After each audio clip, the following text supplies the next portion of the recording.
Voilà, de retour sur ce plateau avec notre tout premier invité, je l'ai annoncé tout à l'heure, Monsieur Christian Malamba. Il est le président de la Ligue des jeunes du Palou, un des plus grands partis politiques en activité en République démocratique du Congo, parti lomombiste unifié, cher à Antoine Gizenga, qui n'est plus là, mais qui prône les idéaux de Patrice Emery Lumumba, héros de l'indépendance, premier ministre de la République démocratique du Congo. Ce soir, c'est Christian Malamba que nous recevons. Bonsoir et bienvenue. Bonsoir Christopher, merci pour l'invitation. Alors d'entrée de jeu, j'ai présenté ce parti avec tous les honneurs. J'ai dit que c'est le parti de Lumumba, c'est le parti probablement le plus historique, c'est le parti le mieux implanté peut-être à travers la République démocratique du Congo, mais c'est un parti qui aussi est divisé en ce moment, qui sombre, un parti qui a des qualificatifs très difficiles. On dit non, au Palou il n'y a que des vieux. D'ailleurs, quand on a dit Ligue des jeunes du Palou, j'ai dit, est-ce qu'il y a vraiment une Ligue des jeunes au Palou? Parce qu'on entend Palou, on voit des mamans et des pampas en train de danser de gauche à droite, mais vous voulez écrire l'histoire différemment. Non, après, il faut dire, Gizenga, en 1960, il a moins de 35 ans, ou à peine 35 ans. Lumumba, en 60, ils ont tous moins de 40 ans, pour le dire clairement. Ça signifie que le Palou n'est pas un parti de vieux, mais c'est un parti où les jeunes qui adhèrent restent concentrés sur les objectifs. Ils sont fidèles aux idéaux du parti. Et voilà, il y a ces records de longévité qui est constaté. Et du coup, les gens qui ont adhéré au parti à 18 ans, ils sont là jusqu'à 80 Donc ans. vous êtes victime de votre fidélisation des militants. Vos militants ne vont pas à gauche, à droite. Ils sont là depuis 60 jusqu'à aujourd'hui. Victime, non. Après, il faut dire que... bon, après, je dirais que c'est des bonnes guerres. Mais les gens, ils sont là. Vous savez, quelqu'un, lorsqu'il ne peut pas combattre votre idéologie, lorsqu'il ne peut pas vous toucher sur les fonds, il va dans des détails. Il va sur des détails et c'est ça le problème. Mais aussi, vous avez dit quelque chose que je trouve important. Mais après, il faut préciser. Le Palou n'est pas divisé. Le Palou n'est pas divisé. On y viendra. Oui, ça, c'est une des thématiques. C'est vrai, vous ne pouvez pas nier que Antoine Gizenga, quand il est mort, il a laissé le parti à des bonhommes. Aujourd'hui, vous êtes à Rotana, 4e rue, Hôtel du Fleuve, un peu à gauche, à droite, pour fêter les 60 ans. On en parlera. Mais d'abord, le plus important, c'est les 60 ans. Aujourd'hui, le Palou a 60 ans. Quel lent chemin là parcouru? 60 ans de lutte, 60 ans de lutte acharnée, de développement des idéologies pour le bien-être, pour l'émancipation de la République démocratique du Congo, pour le bien de la population congolaise. Oui, c'est effectivement un motif de fierté.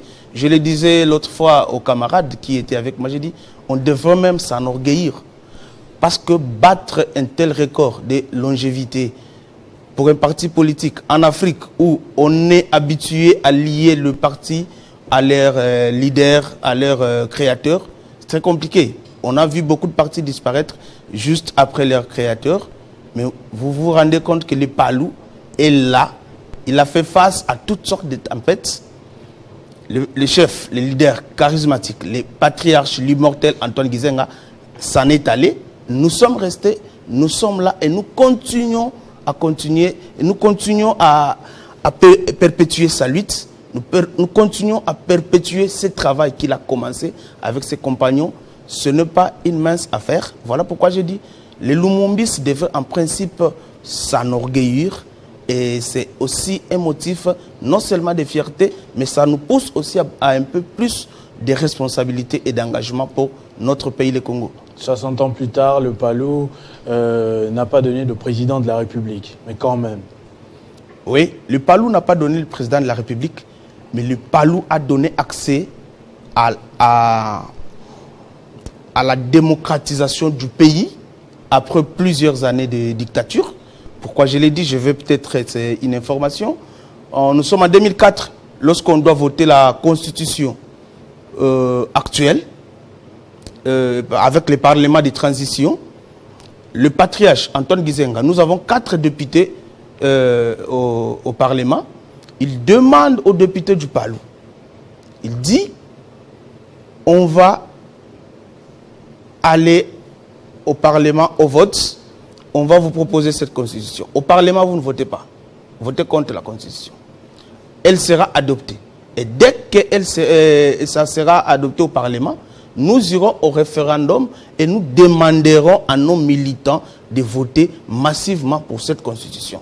Vous vous rappelez avec moi que plusieurs partis avaient contesté l'actuelle constitution du pays. Et c'est grâce au PALU qu'on a réussi à mettre en place cette constitution, parce que vous l'avez dit, le PALU est implanté à travers toute la République. Vous ne pouvez pas brandir les drapeaux du PALU dans un seul village en République démocratique du Congo sans qu'un enfant vous appelle PALU Mwinda Congo. Ça signifie que c'est un parti, c'est carrément l'identité congolaise. Donc, nous l'avons fait, nous nous sommes battus pour que le pays arrive où il est. Ce qui a fait qu'en 2006, nous avons un candidat président de la République, le patriarche Antoine Gizenga, l'immortel, comme nous aimons le dire. Il est candidat, il sort 3e aux élections. Mais après, il y a un danger qui se présente. Parce que vous avez ceux qui disent déjà, nous voyons déjà que c'est la fissure Est-Ouest. Gizenga dit, ça ne marchera pas. Il pense que comme Bemba est de l'Ouest, Kabila est de l'Est, et ça donne la voie à la balkanisation. Automatiquement, Gizenga dit non, on ne va pas tomber dans ces pièges. Parce que déjà, il y a un nationaliste de l'autre côté. Un lumumbiste, fils non seulement d'un lumumbiste, Kabila, mais il est aussi lumumbiste. On va faire front commun, nous de l'Ouest, lui de l'Est, et pour que les choses aillent mieux. Sinon, le pays allait être divisé. Ah oui, nous étions déjà sur le piège. Nous étions sur le piège des ennemis de la République. Et qu'est-ce qui se passe après? Les PALU arrivent au pouvoir. Ils proposent un programme du gouvernement.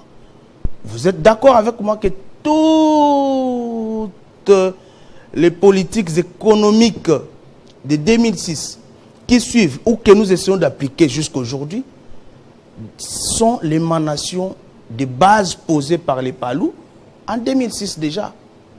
Vous avez par exemple les politiques sur la rétrocommission, par exemple, qu'on dit non, toutes les provinces, voilà, il y a des provinces qui gagnent plus, qui gagnent mieux.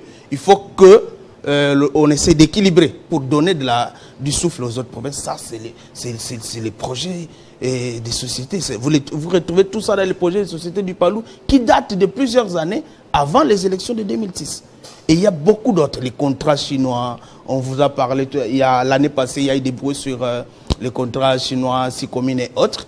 Ça, c'est des propositions qui viennent du PALU. Mais nous nous plaignons, il n'y a pas d'argent. Le budget, il est toujours à moins d'1 milliard. Qu'est-ce qu'on va faire? Nous avons des ressources, nous avons des minerais et autres. Cherchons des bons partenaires. Qu'ils viennent, ils peuvent exploiter un peu de minerais et nous trouver de l'argent. Et en exploitant d'ailleurs, ils donneront du travail aux Congolais.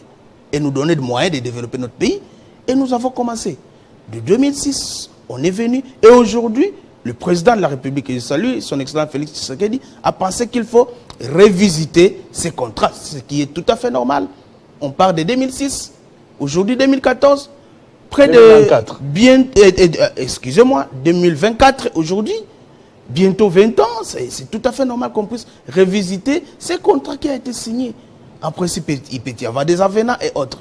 Ça, c'est le PALU. Le PALU n'a pas eu de président, mais le PALU a réussi à travailler, à mettre en place des politiques économiques, des politiques sociales, carrément des politiques publiques en faveur de la population congolaise.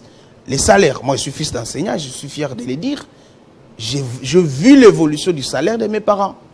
C'est le PALU qui arrive en 2006, qui travaille pour qu'on augmente les salaires des enseignants et d'autres fonctionnaires. Donc le PALU n'a pas eu de président de la République jusque-là, ça c'est vrai, je suis d'accord avec vous. Mais le PALU a sérieusement travaillé pour qu'on ait un pays, qu'on sorte ce pays du marasme où il s'est retrouvé, qu'on le mette à un niveau où il peut ne fût-ce que commencer à courir. Bon, c'est bien louable tout ce que vous... Parce que ça, c'est vraiment l'histoire que vous êtes en train de raconter. Mais pas que l'histoire, mais des réalisations oui, bien aussi. sûr. Ouais. Histoire, réalité, effectivement. Ouais. Mais après, on a l'impression que le PALU s'est tiré une balle dans les pieds. Le PALU a commencé à se donner la mort lui-même en tant que parti avec des divisions. Antoine Gizenga est parti. Le parti a résisté un tout petit peu. Mais là, aujourd'hui, on a 4, 3, 5, 6, 7 L du Palou, comme je disais tout à l'heure. Comment vous prendre au sérieux? Comment se souvenir de tout ce travail colossal abattu quand vous-même, en interne, vous n'arrivez pas à vous organiser? Est-ce que vous-même, vous n'avez pas effacé votre histoire, vos efforts à travers les années et les âges en République démocratique du Congo? L'histoire du Palou reste et demeure. Personne ne peut l'effacer. Mon frère Christopher, je veux peut-être vous informer, les dissidences au sein du Palou ne datent pas d'aujourd'hui. Il y en a combien? J'ai exagéré peut-être en disant 6-7. Non, les dissidences, je parle des dissidences, je ne parle pas du Palou. Il n'y a qu'un seul Palou. Sur la forme, sur les fonds, légalement, non, je dis qu'il n'y a qu'un seul Palou. Légalement, juridiquement, structurellement, il n'y a qu'un seul Palou. Il n'y a pas de Palou. Dirigé par? Là, nous sommes d'accord, dirigé par le patriarche, j'aime l'appeler comme ça, Godefroy Mayobo Mpwene. Donc vous êtes chef du parti. Ligue des jeunes de cette aile-là? Non, ce n'est pas une aile. Vous êtes un des bonhommes. Je voudrais qu'on se mette d'accord parce que vous, comme médias, vous avez aussi ce travail-là de sensibilisation, d'encadrement de vos auditeurs qui peuvent être perdus, mais qui, grâce à vous, peuvent se retrouver. Donc je voudrais que, surtout avec vous, d'ailleurs nous sommes de la même école, pour ceux qui ne le savent pas, Université catholique du Congo, c'est de l'excellence. Nous n'avons appris que l'excellence à l'UCC, et je crois qu'on ne peut pas aujourd'hui faire l'apologie de certains antivaleurs. Ça ne marchera pas, ça. Nous sommes d'accord, nous deux. Le Palou n'est pas fissuré. Les gens qui quittent le Palou usent de leurs droits constitutionnels. Ils sont libres comme personne d'adhérer au Palou ou de décider de quitter. Et je voudrais vous dire que les Palou, c'est depuis 1960 qu'on a commencé à avoir, les Lumumbistes ont commencé à avoir des combats de l'extérieur comme de l'intérieur. Déjà quand on voulait mettre en place ces partis, parce que les Palou c'est un projet qui date, l'accord pour créer les Palou date du mois d'octobre 1960. Patrice Emery Lumumba, Antoine Gizenga, Jason Tsendwe, Bisikiro, Kachamura, tous ces gens se mettent d'accord qu'on doit créer un parti. Maintenant qu'on commence à être attaqué de l'extérieur comme de l'intérieur, nous devons nous mettre ensemble pour créer un bloc solide et fort. Ça commence là. En 1964, déjà quand on crée les Palou, il y a déjà des dissidents qui commencent. Certains commencent à quitter. On revient. Le patriarche part en exil. Il revient. Quand, après la conférence nationale souveraine, quand on met, avant même ça, avant même l'arrivée du patriarche, quand ceux qui étaient au pays commencent à restructurer les partis pour relancer d'autres activités, il y en a qui pensent que comme Gizenga à l'extérieur, nous devons prendre les Palou. Ils créent les Palou, un Palou. À eux, ils vont légaliser les documents là-bas. Ils sont partis et nous connaissons tous l'histoire. En 1995, la même chose. En 2014, il y a Laure Kawanda qui est parti. Elle a créé son Palou. Et son parti, elle a quitté le Palou. Le Palou est resté. Il a résisté à tous ces vents. Maintenant, Gizenga s'en va, notre père fondateur, paix à son âme. Qu'est-ce qui se passe? Il y a des camarades qui pensent que c'est l'heure de commencer à tripatouiller les choses. Parce qu'il faut profiter, saisir des opportunités. Son fils essaye de résister. Il s'en va aussi, paix à son âme lui aussi. Et c'est là que commencent tous les problèmes. Mais vous voulez sauter. Il y a sa fille aussi à un moment. Non, sa fille, elle vient après. Ok. Elle vient après. Lui, il part, son fils récupère, il part. Non, son fils n'a pas récupéré. Son fils, quand le patriarche meurt, le fils est secrétaire permanent, porte-parole du parti nommé par le père lui-même. Okay. Et il est accompagné. J'aimerais vraiment qu'on aille lentement. Alors, parce que moi, j'ai quand même suivi, comme vous avez sorti des dossiers personnels ici de l'UCC, je vous informe aussi que mes grands-parents ont milité au sein de ce parti-là. C'est pour ça d'ailleurs que j'ai le courage de dire que c'est un parti de vieux. Parce que c'est toi qui traînes à la maison. Mais quand les grands-parents militaient, toi tu étais enfant, ils étaient encore jeunes. Ah voilà. Donc, c'est vrai. J'ai envie de dire que avant même que le patriarche Gizenga s'en aille, oui, il ne dirigeait déjà vraiment plus le parti. faut être honnête en disant que quand il a quitté la primature, l'âge était déjà avancé, c'était vraiment le moment du repos. Oui. Mais comme en République démocratique du Congo, il faut travailler jusqu'au dernier souffle, oui. Il continue à occuper un certain poste d'honneur au sein du PALU. Mais c'est vraiment plus lui qui s'affichait, qui donnait des interviews. Il y avait des lieutenants, on voyait Makiashi, on voyait Mayubo, on voyait, qui encore j'en oublie, des noms. Adolphe Muzito à l'époque, et tant d'autres. Adolphe Muzito était aussi. Adolphe Muzito, oui, bien évidemment, Premier ministre après lui. Donc déjà, est-ce que les dissensions n'ont pas commencé de son vivant? Parce que vous dites c'est arrivé après son départ. Non, mais je vous ai dit déjà en 60, on avait des dissidents. Non, pas 60. Je vous cite par exemple après 2008, après la primature de... Oui, je raconte l'histoire. Ça se fait qu'au Palou, quand les gens arrivent, ils accèdent à une certaine grandeur. Ils y arrivent et après ils pensent avoir atteint les sommets. Ils croient avoir atteint les sommets et du coup ça pose problème. Ça pose problème. Déjà en 1960, ça je dois le dire. Quand on veut créer les Palou, parce qu'on tue Lumumba, Gizenga qui a Kisangani appelle les Lumumbistes. Venez, nous devons parachever l'œuvre. On s'était mis d'accord qu'on devait créer un parti, venez. Il y a Christophe Gouenier, ton homonyme d'ailleurs, bon, toi c'est Christopher, qui n'était pas d'accord. Kenya que Gizenga sorte leader. Qu'est-ce qu'il fait? Il s'autoproclame président du MNC Lumumba. Ce qui était faux parce que il n'y a eu aucun congrès qu'il avait investi président du parti. Alors, quand de l'autre côté à Kisangani, on crée les partis, on commence par les Panalou, parti nationaliste lumumbiste, les Panalou, en 61, à Kisangani on crée. Il amène une arme tribale pour dire non, ces Panalou en réalité ils veulent dire Apana Lumumba. Apana Lumumba, ce n'est pas que ce n'est pas ce qu'ils font croire là. Ces gens veulent disparaître les noms de Lumumba. Il faut les arrêter.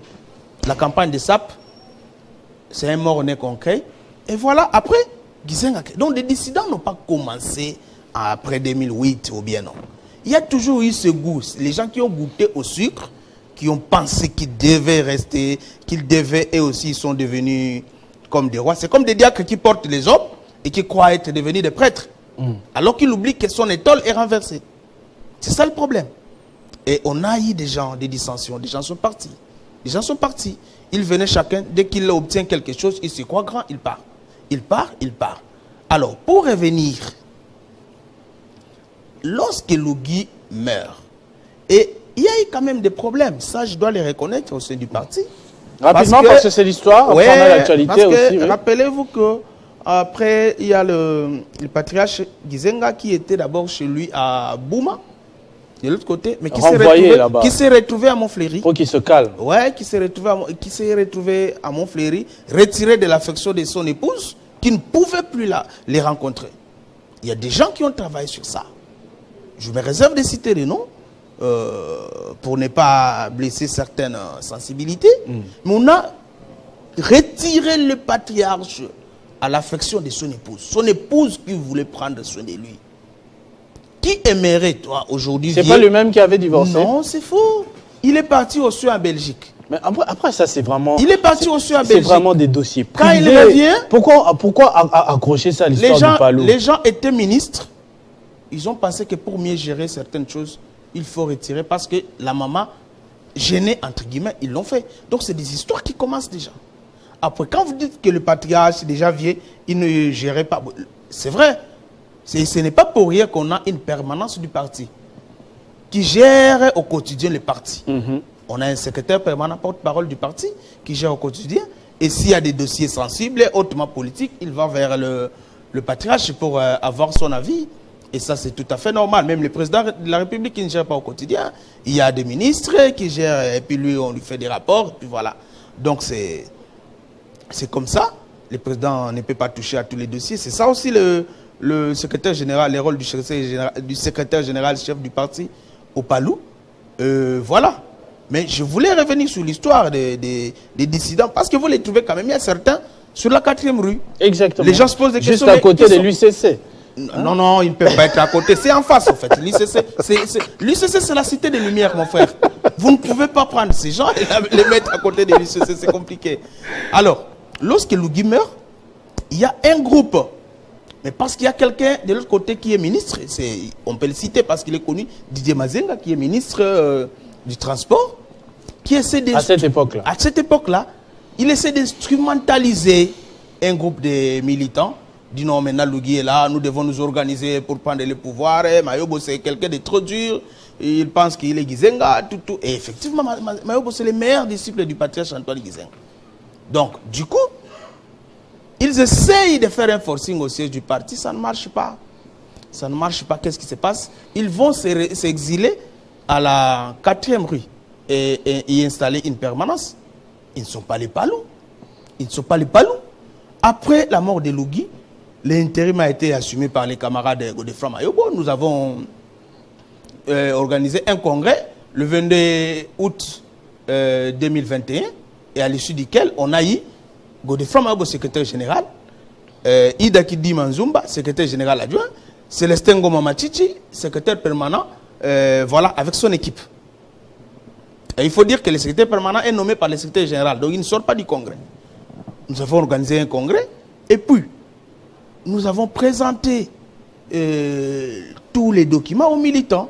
Les statuts, le règlement d'ordre intérieur, les catéchismes, les manifestes du Palou et tant d'autres documents sont là, qui ont consacré la clôture de ce 2e congrès. Il n'y a pas de division au sein du Palou. Il n'y a qu'un seul numéro d'enregistrement du Palou au ministère de l'Intérieur.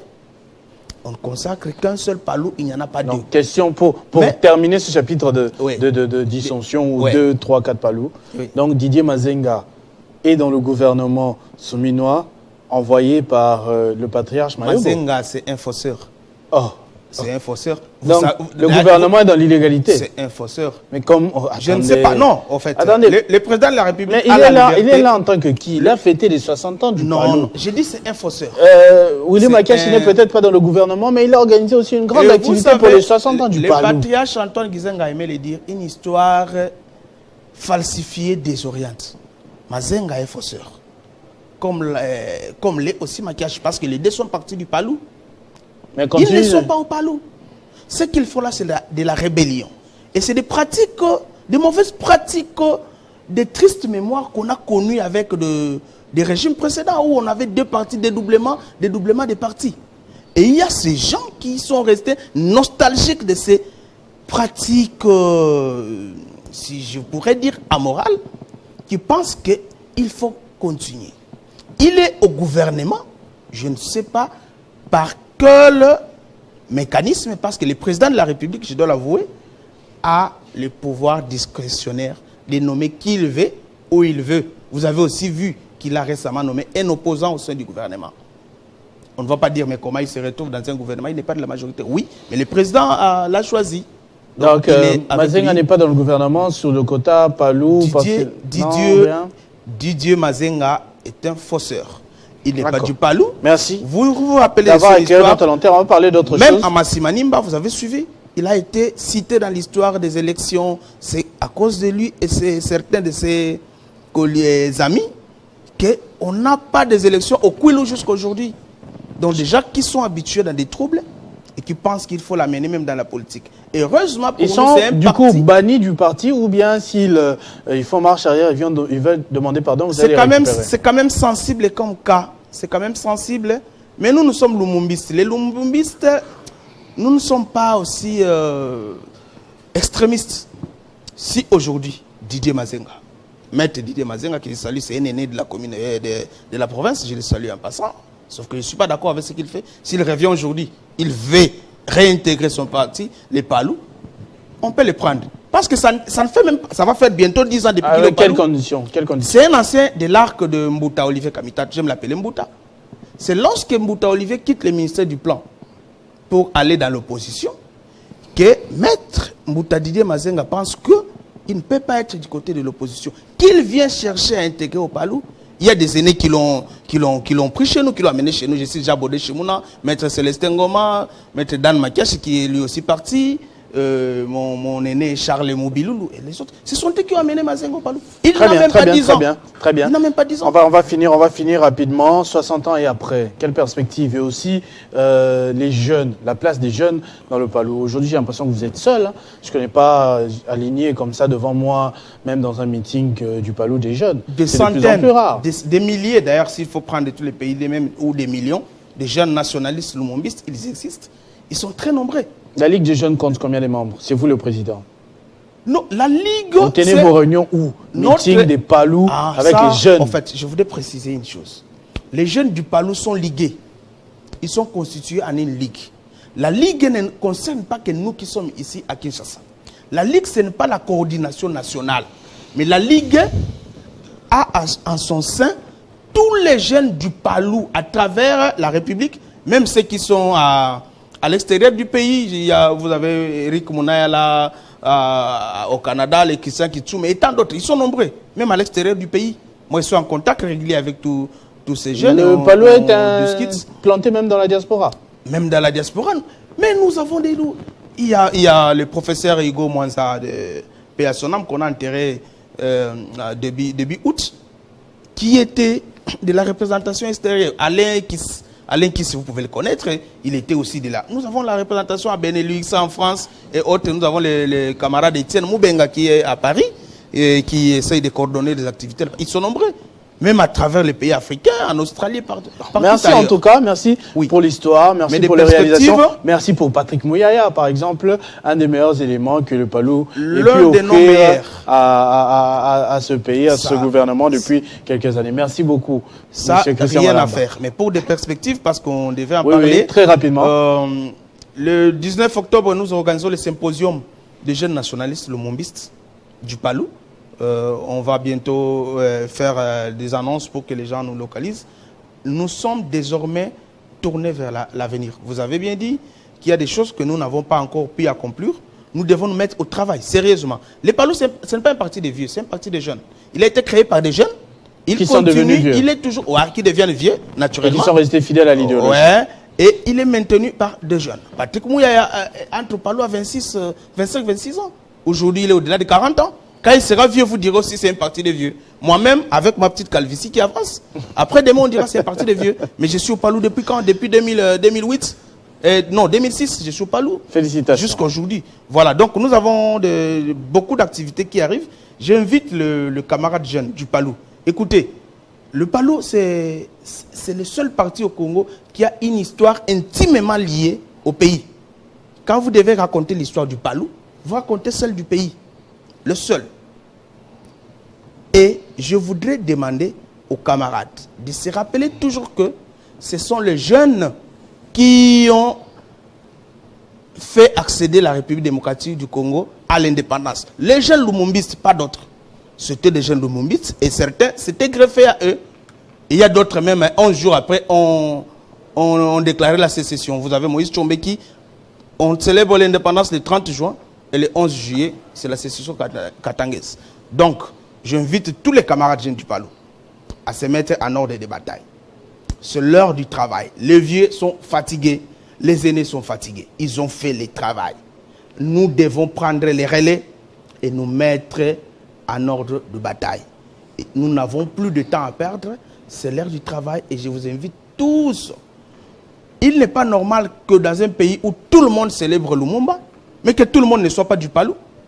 En principe, la RDC ne devait avoir que Palou comme parti. Sinon, les Palou et d'autres partis, parce qu'il y a d'autres partis, des partis amis des socialistes, comme l'UDPS, tant d'autres, ce sont des socialistes. Mais du moins, vous savez, aussi ça on ne l'a pas dit, Antoine Gizenga a milité pour avoir une gauche socialiste congolaise. C'est le rêve que nous voulons réaliser d'ici là. Et si nous nous mettons d'accord avec tous les autres frères, je voudrais vraiment que ces rêves se réalisent. Parce que nous avons tenté avec tous les partis à gauche, à droite. Tel a créé, tel a créé, tel a créé. C'est quoi les résultats?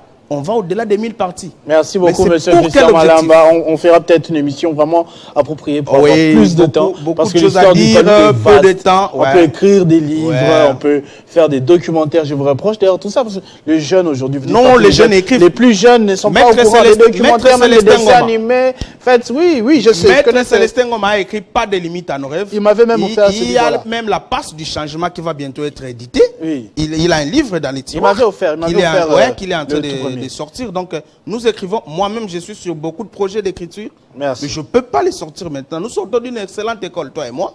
C'est l'Université catholique du Congo. Et je suis fier de t'avoir ici parce que tu es dans une chaîne un peu phare de la ville. Pas un peu phare. La chaîne phare. J'ai parlé avec le président hier. J'ai dit, mais Christopher, vous savez, on est de la même école. Il dit, j'espère que vous soutenez le président pour les élections. Pour l'UNPC national. Je ne suis malheureusement pas journaliste. Non, vous n'avez pas besoin d'être journaliste. Mais vous pensez que c'est sa place? J'ai de très bonnes relations avec le président. C'est un aîné que j'admire depuis. Vous savez, je suis même allé le chercher sur Internet pour voir ses émissions sur Télé Sud. Hein? Oui. Télé Sud en France, comment il a commencé, tout ça. Je le suis de très près. Et j'espère qu'il peut faire un très bon travail pour la presse congolaise et puis au niveau national. Il était déjà au niveau de Kinshasa, je l'ai vu au Forum Moulin. Je crois qu'il peut encore être excellent. Mais malheureusement, ça ne dépend pas de moi. Ça ne dépend pas de moi. Mais si j'ai un conseil, si je vois quelqu'un, je peux le conseiller. Et puis, bon, après, ça dépend de l'organisation. Je ne suis pas journaliste, je suis économiste, philosophe. Il y a certaines questions qui m'échappent du côté journalisme, mais on peut toujours voir. Merci beaucoup, monsieur Christian Malamba. Monsieur le Président, c'est à moi de vous remercier très prochainement avec le même plaisir. On va prendre rapidement Dieudonné Mouchagaloussa, que j'ai vu finalement dans les couloirs de Télé 50 ici pour parler de la question des droits humains. Et effectivement, il est toujours disponible pour nous pour répondre à des questions. C'est vrai qu'aujourd'hui, nous allons parler d'une histoire un peu malheureuse, mais il est toujours là, il répond toujours.